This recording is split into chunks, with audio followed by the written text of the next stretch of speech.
Hello everyone, welcome to my channel and welcome to all of you. दोस्तों, आज का video जिसमें हम बात करने वाला है पास भारतीय भूगोल। भारतीय भूगोल में आज हमने जो टॉपिक लिया है वह टॉपिक है यहाँ पास भारत में वर्षा एवं जलवायु। ठीक है ना। जलवायु क्या होता है, मानसून क्या होता है, भारत में कौन कौन सी मानसूनें पाई जाती है, इन सभी के बारे में आज की इस वीडियो में हम आप सभी को नॉलेज देंगे। चैनल पर पहली बार विजिट कर रहे हैं तो चैनल को लाइक, सब्सक्राइब एंड शेयर जरूर करेंगे। शीर्षों वाली क्लास आप सभी को मेरे इस चैनल के माध्यम से बेट्स नोट्स एवं जीके प्रोवाइड कराई जाती है, सब्सक्राइब जरूर करेंगे। चलिए जान लेते हैं यहाँ पास भारत की, यदि हम जलवायु की बात कर रहे हैं तो जलवायु होता क्या है, समझिएगा। यहाँ से यदि हम जलवायु की बात करते हैं तो कह सकते हैं कि किसी भी क्षेत्र में लंबे समय तक यदि मौसम की स्थिति जो है बरकरार रहती है तो उसी को हम क्या कहेंगे, जलवायु कहेंगे। ठीक है ना। भारत की जलवायु उष्णकटिबंधीय होती है। क्यों होती है, इसका रीजन समझिएगा। यहाँ से आप सभी को पता होगा, यदि हम भारत की मैप को देखें तो जो कर्क रेखा होती है भारत को दो भागों में डिवाइड कर रहा है, जिसकी वजह से भारत जो है उष्णकटिबंधीय क्षेत्र के अंतर्गत आता ही है। ठीक है ना। तो ये चीज़ आपको बिल्कुल ध्यान में अपनी रख लेनी है। अब बात करते हैं यहाँ पास मानसून। मानसून ये जो शब्द है ये अरबी भाषा से लिया गया है। कौन सा शब्द, मौसम। अरबी भाषा से जो शब्द लिया गया है जिसको हम मौसम कहते हैं, उसी से जो है मानसून शब्द की व्युत्पत्ति हुई है। ठीक है ना। क्योंकि यहाँ से भी जो है कुछ पॉइंट, कुछ क्वेश्चन अभी तक बना के हमसे पूछे गए हैं। ठीक है। अब बात करते हैं यहाँ पास मानसूनी हवाएं के बारे में। भारत में दो प्रकार की मानसूनी हवाएं पाई जाती है। एक होता है दक्षिण पश्चिमी मानसून, दूसरा होता है उत्तर पूर्वी मानसून। ध्यान में हमको रखना है कि जो उत्तर पूर्वी मानसून होता है ना, इसी को जो है लौटते हुए मानसून के नाम से भी जाना जाता है। ठीक है ना। लौटते हुए मानसून के नाम से किसे जाना जाता है, तो आप सभी को यहाँ पास बताना है, ये जाना जाता है उत्तर पूर्वी मानसून को। ठीक है। दक्षिण पश्चिमी मानसून, इसका समय कब से कहाँ तक होता है, साथ ही साथ उत्तर पूर्वी मानसून का समय कब से कहाँ तक होता है, इसके बारे में हम सभी आगे स्टडी करेंगे। ठीक है। अब बात करते हैं यहाँ पास भारत में वर्षा का विवरण। समझिए यहाँ से स्टार्टिंग के समय, मानसून के स्टार्टिंग के समय वर्षा का जो लेयर होता है उस समय 74% तक रहता है। ठीक है ना। कितने परसेंट तक, तो 74% तक हमको बताना है। मानसून के पश्चात कहा जाए तो उस समय वर्षा का लेयर 13% हो जाता है। मानसून के पहले तो उस समय रहता है 10%। शीत ऋतु के समय कितना रहता है, 3% आपको बताना है। तो ये चीज़ें आपको बिल्कुल स्टार के साथ यहाँ पास कॉपी में रख लेनी है। ठीक है। अगला, अब चलिए अब यहाँ पास जान लेते हैं कि भारत में ऋतुओं को यहाँ पास कितने भागों में डिवाइड किया गया है। ठीक है ना। सबसे पहला यहाँ पास शीत ऋतु, जिसको हम पश्चिमी विक्षोभ के नाम से जानते हैं। किस नाम से जानते हैं, पश्चिमी विक्षोभ के नाम से जानते हैं ये शीत ऋतु को। सेकंड है यहाँ पास ग्रीष्म ऋतु, जिसको हम चक्रवात के नाम से जानते हैं। थर्ड है यहाँ पास वर्षा ऋतु, जिसको हम दक्षिण पश्चिमी मानसून के नाम से जानते हैं। उसके बाद चौथा यहाँ पास शरद ऋतु, जिसको हम लौटते हुए मानसून के नाम से जानते हैं। मैंने आपको जस्ट अभी बताया था कि भारत में दो प्रकार की मानसून पाई जाती है। कौन कौन सा, एक होता है हमारा दक्षिण पश्चिमी मानसून होता है, ठीक है ना, जो कि केरल से प्रवेश करता है। दूसरा होता है यहाँ पास शरद ऋतु, जिसको हम लौटते हुए मानसून या इसी को जो है उत्तर पूर्वी मानसून भी कहा जाता है। ठीक है। तो ये चीज़ आपको बिल्कुल ध्यान में रख लेनी है। चलिए अब यहाँ पास जान लेते हैं शीत ऋतु। ठीक है। समझिए यहाँ से शीत ऋतु की बात करते हैं तो जिसको हम इंग्लिश में क्या करते हैं, तो विंटर सीजन इसी को कहते हैं। ठीक है ना। 15 दिसंबर से 15 मार्च तक का जो समय होता है ना, उसी को हम क्या कहते हैं, तो शीत ऋतु कहते हैं। देखिए यहाँ पास जैसे सूर्य क्या करता है, दक्षिणायन में प्रवेश करता है, तो उस समय क्या होता है, भारत में तापमान में जो है काफी कमी आ जाती है। ठीक है ना। सबसे कम तापमान उत्तर पश्चिम भारत में होता है और यहाँ पर रातों में ही क्या है, शीतलहर जो चलना प्रारंभ कर देती है। तो उस समय कुछ घटनाएं होती है, उस घटनाओं को हम यहाँ पर टॉपिक टू टॉपिक यहाँ पर स्टडी करेंगे आप सभी के साथ में। पहली घटना की बात करते हैं यहाँ पर, शीत ऋतु में ही भूमध्य भाग में शीतोष्ण चक्रवात होती है, जिसे पश्चिमी विक्षोभ कहा जाता है। इसके बारे में आपको बताते भी है ना। ठीक है। यह विक्षोभ पछुआ पवन की दिशा ईरान, इराक एवं पाकिस्तान से होते हुए भारत का जो उत्तर पश्चिम भाग होता है ना, वहां तक ये पहुंच जाता है, जिसकी वजह से वहाँ जो वर्षा होती है, पंजाब, यही हम बात करें, हरियाणा की बात करें, हिमाचल प्रदेश की बात करें, या फिर हम दक्षिण जम्मू कश्मीर की जो क्षेत्र है उसकी बात करें, तो वहाँ पर जो वर्षा होती है, तो ये वर्षा जो है रबी फसल के लिए वहाँ पास काफ़ी जो है उपयुक्त माना जाता है। ठीक है। ये हमारा पहला पॉइंट हो गया यहाँ पास। अब सेकंड पॉइंट की बात करते हैं। यहाँ पास ये हमारा, इसको लिख लेंगे, केरल कर लेंगे। ठीक है। केरल। ठीक है। केरल के जो तटवर्ती क्षेत्र होते हैं ना, उसमें भी क्या वर्षा होती है, तो वर्षा ऐसी होती है, उसमें जो है वर्षा के दौरान काफ़ी जो है तड़ी झंझा होता है। तड़ी झंझा का मतलब होता है गर्जना। ठीक, आप ऐसा कर सकते हैं। सी है अगला पॉइंट यहाँ पर, सी शीतकालीन मानसून के समय उत्तर पूर्व मानसून द्वारा तमिलनाडु के दो तटीय क्षेत्र होता है ना, जिसको हम क्या बोलते हैं, कोरोमंडल तट कहते हैं, वहाँ भी जो है इसका प्रभाव रहता है। ठीक है। आपको थोड़ा सा यहाँ पर मैप में थोड़ा सा बता दूँ इसमें कि हमारा कोरोमंडल तट कौन सा होता है और मालाबार तट कौन सा होता है। ठीक है, इतना तो आपको पता होगा कि तमिलनाडु का क्षेत्र कहाँ पास है और ये केरल का क्षेत्र यहाँ पास है हमारा। ठीक ना, तो ये वाला जो केरल वाला तट होता है, केरल का जो तट होता है जिसको हम क्या बोलते हैं, मालाबार तट कहते हैं। ठीक ना, केरल का जो तट होता है इसी को मालाबार तट कहा जाता है। ठीक ना, कल क्वेश्चन से पूछेगा कि केरल का तटवर्ती क्षेत्र को क्या कहा जाता है, तब क्या बताएंगे, मालाबार तट। उसी प्रकार तमिलनाडु का जो तटवर्ती क्षेत्र होता है जिसको हम कोरोमंडल तट कहते हैं। क्या कहते हैं इसी को, कोरोमंडल तट, इसी को हम कहते हैं। ठीक है, आगे बढ़ते हैं यहाँ पास। अब अगला यहाँ पास ग्रीष्म ऋतु। उम्मीद है आपको तो है शीत ऋतु समझ में आ गया होगा। ठीक है ना, समय से ज़्यादा समय को हमको बिल्कुल ध्यान में रख लेना है। ठीक है ना, ग्रीष्म ऋतु, इसका जो समय होता है 15 मार्च से 15 जून तक होता है। इसके पहले मैंने आपको क्या बताया था कि उसका जो समय है 15 दिसंबर से 15 मार्च तक होता था, लेकिन इसमें हमको जानना है यहाँ पास 15 मार्च से 15 जून तक का जो समय होता है वह हमारा शीत ऋतु होता है। क्या होता है, शीत ऋतु हमारा होता है। ठीक है, 15 मार्च से 15 जून तक का समय। इस समय सूर्य जैसे ही उत्तरायण में प्रवेश करता है तो समूचे भारतवर्ष में क्या हो जाता है, तापमान में काफी वृद्धि होती है, मतलब बढ़ोतरी होने लगती है। लेकिन इसके पहले मैंने आपको क्या बताया था, उसमें सूर्य दक्षिणायन में प्रवेश करता था, लेकिन इसमें जो सूर्य जो है उत्तरायण में प्रवेश कर रहा है। ठीक है ना, ध्यान हमको यहाँ पास ये रखना है कि सूर्य जब उत्तरायण में प्रवेश करता है तो तापमान में वृद्धि होता है, जबकि दक्षिणायन में प्रवेश करने पर तापमान में कमी होता है। ठीक, तो उसको आपको बिल्कुल ध्यान में रख लेना है। ठीक है ना, आगे बढ़ते हैं आप। और सर्वाधिक वृद्धि राजस्थान का जो मरुस्थलीय क्षेत्र होता है वहां पास इसकी जो है तापमान की जो दर संख्या सर्वाधिक दर्ज की गई है। ठीक है ना, जिसके कारण राजस्थान के जो गंगानगर का क्षेत्र है सर्वाधिक तापमान में वहां पास वृद्धि होता है। अब वहां पर देखिए, यदि तापमान में यहाँ पास वृद्धि हो रहा है तो उसी तापमान को जो है, ठीक है ना, अलग अलग क्षेत्रों में अलग अलग नाम से भी जाना जाता है। कौन कौन सा नाम, इसके बारे में आपको यहाँ पास बताऊंगा। अब देखिए यहाँ पास कुछ क्वेश्चन जो अभी तक यहाँ से बना के पूछे गए हैं। उत्तर भारत में इसी को जो है लू कहा जाता है, पूर्वी भारत में इसको जो नार्वेस्टर कहा जाता है। ठीक है ना, पश्चिम भाग में इसी को जो है काल बैसाखी के नाम से जाना जाता है। ठीक है, और असम में इसको जो है बोर दिया झीरा कहा जाता है। पश्चिम राजस्थान में इसको जो है धूल भरी आंधी के नाम से भी जाना जाता है। ठीक, तो ये इसको आपको बिल्कुल ध्यान में रख लेना है क्योंकि क्वेश्चन जो है कई बार यहीं से बना के पूछे भी गए हैं।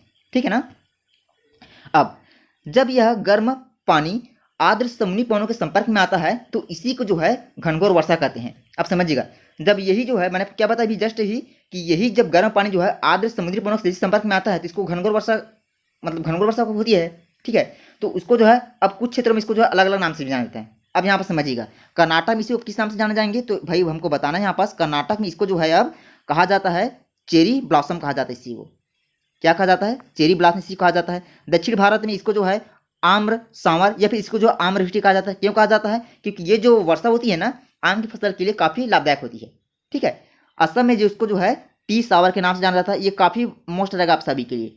ठीक है ना, टी सावर के नाम से जाना जाता है इसको असम में। ठीक है, अब यहाँ पास अगला ऋतु वर्षा ऋतु। वर्षा ऋतु को जो समय होता है ये 15 जून से 15 सितंबर तक होता है।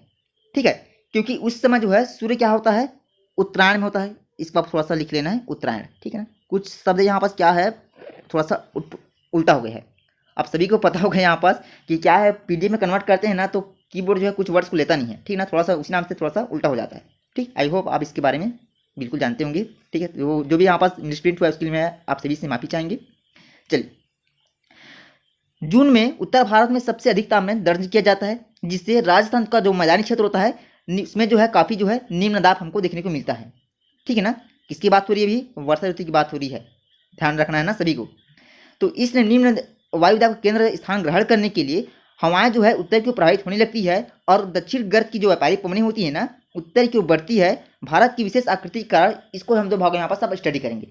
थोड़ा सा आपको यहाँ पर ध्यान देना है, समझिए यहाँ से। अब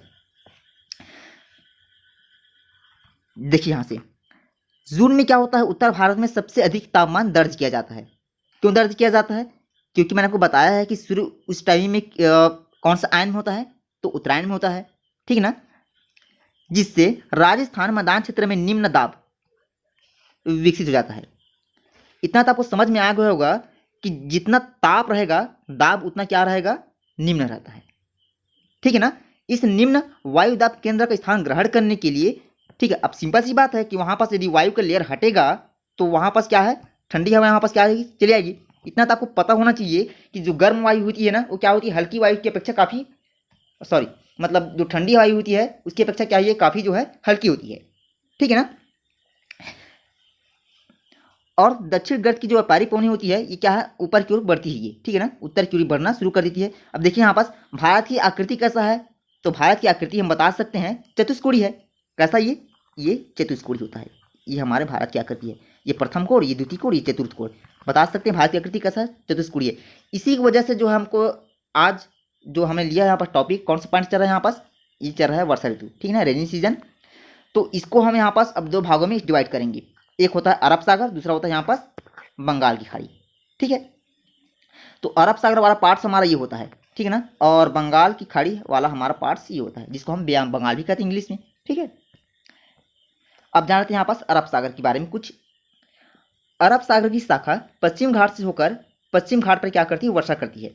पर्वतों से टकराकर हवा जो है ऊपर उठता है, तो उसी को जो है ब्रिगर प्रभाव के नाम से जाना जाता है। ये आपको ध्यान में यहाँ पास रखना ना, क्योंकि क्वेश्चन अभी तक यहीं से बना के कुछ क्वेश्चन पूछे गए हैं, ठीक है।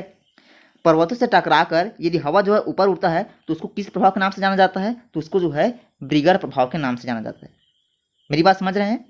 पश्चिम घाट के पूर्वी भाग में शुष्क पवनों के अवतरित होने के कारण वर्षा होती है काफ़ी कम हो जाती है। यही कारण है कि पश्चिमी घाट का जो पूर्वी भाग होता है वो जो है काफ़ी जो है वृष्टि छाया प्रदेश के अंतर्गत गिना जाता है, ठीक है ना। अच्छा, वृष्टि छाया प्रदेश क्या होता है मैं आपको थोड़ा सा बता देता हूँ यहाँ पास, ठीक है। जो भी बच्चे यदि सीजी से हैं, जो भी बच्चे यदि सीजी से बिलोंग कर रहे हैं, छत्तीसगढ़ से बिलोंग कर रहे हैं, तो इतना तो उनको पता होगा कि हमारा जो छत्तीसगढ़ है उसमें एक जिला कवर्धा, ठीक है ना, कवर्धा को जो है काफ़ी जो है अल्पवृष्टि क्षेत्र के अंतर्गत गिना जाता है। क्यों गिना जाता है, क्योंकि उसके जो मानसूनी क्षेत्र की बात करते हैं तो मानसूनी क्षेत्र में उसमें एक पहाड़ आता है, कौन सा पहाड़, मैकाल पर्वत श्रेणी, ठीक है ना, जिसकी वजह से क्या है उसमें जो है मानसून जो है प्रवेश नहीं कर पाता, ठीक है ना, जिसके कारण वर्षा वहाँ पास अल्पवृष्टि के रूप में आता है, ठीक है। चलिए, क्वेश्चन हमारा ज़्यादातर यहीं से बनेंगे, तो आपको बिल्कुल यहीं तक ध्यान में रख लेनी है, ठीक है ना, इस चीज़ को आप यहाँ पास छोड़ देंगे, ठीक है। अब यहाँ पास अगला पॉइंट है बंगाल की खाड़ी की शाखा। बंगाल की खाड़ी की शाखा पूर्वी घाट की समांतर उत्तर की तरफ बढ़ती है, ठीक है ना, उत्तर की तरफ बढ़ती है तथा बंगाल की खाड़ी से होते हुए उड़ीसा, बंगाल, बिहार, उत्तर प्रदेश होते हुए ये समूचे भारत में क्या करती है, वर्षा करती है, ठीक है ना। जबकि इसकी उपशाखा गारो खासी जयंतिया, अच्छा ये गारो खासी जयंतिया क्या होती है, गारो खासी जयंतिया ये एक पहाड़ का नाम है, और ये पहाड़ कहाँ का है, ये मेघालय जो राज्य है वहाँ का ये पहाड़ है ये, ठीक है ना। आपने कई बार इसको पढ़ा भी होगा मेरे ख्याल से। कल क्वेश्चन आपसे पूछ सकते हैं कि गारो खासी जयंतियाँ ये किस राज्य की पहाड़ियाँ हैं, तो हमको बताना है ये मेघालय का है, ठीक है। तो उसी पर्वत से टकरा के क्या है, पवन जो है ऊपर उड़ती है, और ऊपर उठने के पश्चात जो घनघोर वर्षा करती है यहाँ पर, ठीक है ना। क्योंकि जो गारो खासी जयंतियाँ है ना, ये पहाड़ियाँ जो है सभी की आकृति कैसा, ये कीपनुमा है, ये कैसा है, कीपनुमा, ये ऐसा उसकी आकृति है ये, ठीक है ना, कीपनुमा उसकी आकृति है, तथा इसकी मुहाना जो है समुद्री तक ये खुला हुआ है, इसीलिए पवन ऊपर उठने को बाधित होती है, और जैसे ये पवन ऊपर उठती है काफ़ी जो है घनघोर वर्षा उस समय होती लगती है, ठीक। तो आप इस चीज़ को बिल्कुल यहाँ पर ध्यान में रख लेंगे, ठीक है। अब यहाँ पास बात कर लेते हैं शरद ऋतु। अब समझिए यहाँ से इसका समय कब से कहाँ तक होता है, ध्यान देंगे यहाँ से। शरद ऋतु 15 सितंबर से 15 दिसंबर तक का जो समय होता है वो हमारा आता है शरद ऋतु, जिसको हम एंटम सीजन कहते हैं, ठीक है ना। इस समय सूर्य जो है क्या होता है उसमें, अच्छा बताएंगे यहाँ पास शरद ऋतु का मतलब आप समझते क्या है। चलिए कुछ बच्चे यहाँ पास थोड़ा सा अलग डिफाइन कर रहे हैं यहाँ पास, समझिए यहाँ से। देखिए यहाँ से मैंने आपको क्या बताया अभी, 15 सितंबर से 15 दिसंबर का जो समय होता है वो हमारा शरद ऋतु में आता है, ठीक है ना। इस समय सूर्य क्या है, जो सूर्य होता है वो दक्षिणायन शुरू होता है, ठीक है ना। सूर्य का जो समय होता है वह दक्षिणायन में मतलब पहुंचना शुरू हो जाता है इसमें, ठीक है ना, शरद ऋतु में। ध्यान में रखेंगे इस चीज़ को, सूर्य जो है दक्षिणायन में पहुंचना शुरू कर देता है, ठीक है ना, जिससे जो है मौसमी जो पवनें होती है, मौसमी जो हवाएं होती है, पवनें होती है, ये क्या है पूरा जो है लौटना प्रारंभ कर देती है, जिसके कारण मानसूनी, ठीक है, मैंने आपको बताया था भी कि मानसूनी पवनें मतलब सॉरी एक सेकेंड, लौटते हुए पवनें किसको कहते हैं, तो लौटते हुए पवनें हमारा यही होता है, ठीक है ना, इसी को जो है लौटते हुए पवनें के नाम से जाना जाता है। तो बता सकते हैं, ये आपसे पूछा जाएगा कि शरद ऋतु के अंतर्गत बताएंगे यहाँ पास ऑप्शन आपको दिया रहेगा कि दक्षिण पश्चिमी मानसून होता है या फिर उत्तर पूर्वी मानसून होता है, क्या बताएंगे यहाँ पास? तो बताएंगे उत्तर पूर्वी मानसून शरद ऋतु में आगमन, मतलब ये क्या होता है उसमें पाया जाता है। ठीक है,